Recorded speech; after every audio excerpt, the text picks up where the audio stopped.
Dan di sini rekan Galbay ini sudah keterlambatan 125 hari ya.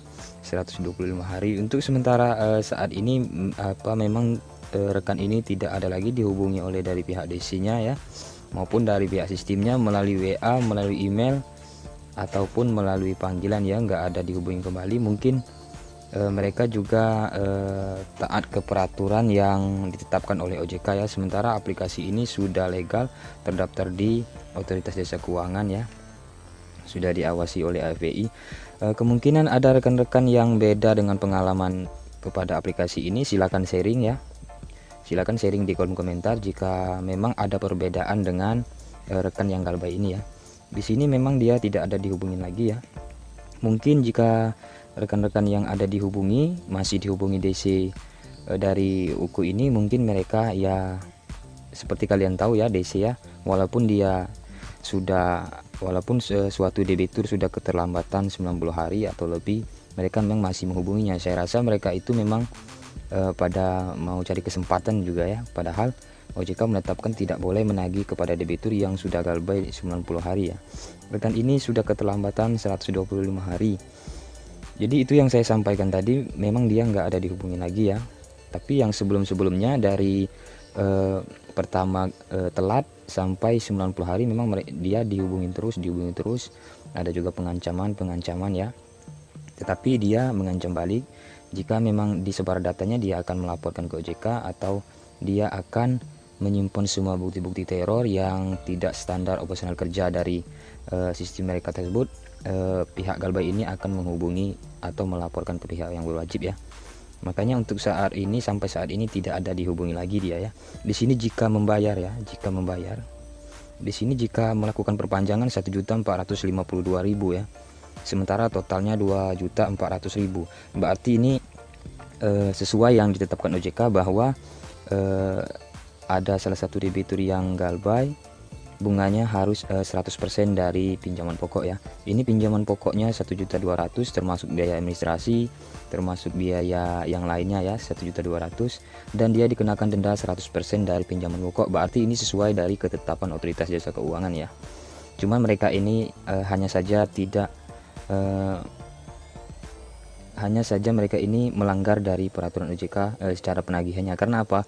Karena suatu sistem dari pinjol yang legal ini dia selalu memberikan ke pihak ketiga ya, data-data para debitur yang Galbay dia selalu mengasihkan datanya ke pihak yang ketiga. Makanya sehingga DC itu dia memang tidak standar operasional kerja ya cara penagihannya, karena dia di luar sistem. Dan terlepas dari itu, memang sistem dari UKU ini sendiri dia tidak bertanggung jawab karena dia sudah mengasihkan pihak ketiga ya. Dan juga masalah fintech pinjol ini dia tidak ada keterkaitannya sama pihak yang berwajib ya, karena pinjam meminjam ini ditanggung oleh si pihak peminjam dan si pihak yang pemberi peminjam. Jadi konsekuensi apapun yang terjadi sama-sama ditanggung dari kedua pihak. Tidak ada keterkaitannya sama pihak yang berwajib ataupun polisi ya. Jika memang ada keterkaitan sama polisi, jika memang data-data nasabah disebar, diteror, tidak standar operasional kerjanya, barulah itu bisa ada keterikaitannya sama hukum ya, karena itu termasuk tindak pidana. Sementara ini adalah hukum perdata ya, tidak ada keterkaitannya dengan hukum ya. Jadi jika memang debitur sudah diteror, pengancaman, intimidasi, itu barulah ada hukum pidana ya, hukum pidana, barulah bisa debitur atau rekan-rekan yang Galbay melaporkan ke pihak yang berwajib ya. Ini cukup besar sekali ya perpanjangannya. Ada salah satu rekan kita juga dia sudah melakukan perpanjangan beberapa kali ya.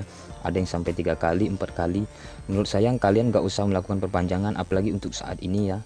Ekonomi sangat menurun drastis ya. Jadi salah satu aplikasi fintech ini banyak sekali rekan-rekan yang Galbay ya, karena dampak ekonomi yang sekarang ini ya. Jadi menurut saya jika kalian yang menonton video ini kalian memang Galbay, kalian nggak usah aja melakukan perpanjangan, lebih baik kalian melakukan negosiasi saja.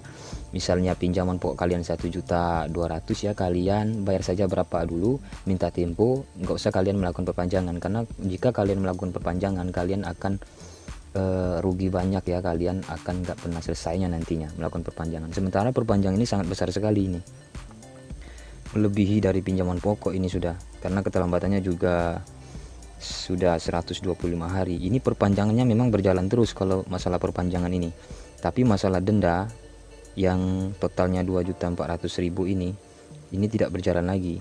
Jadi yang berjalan itu hanya itu ya, berjalan itu hanya melakukan perpanjangan.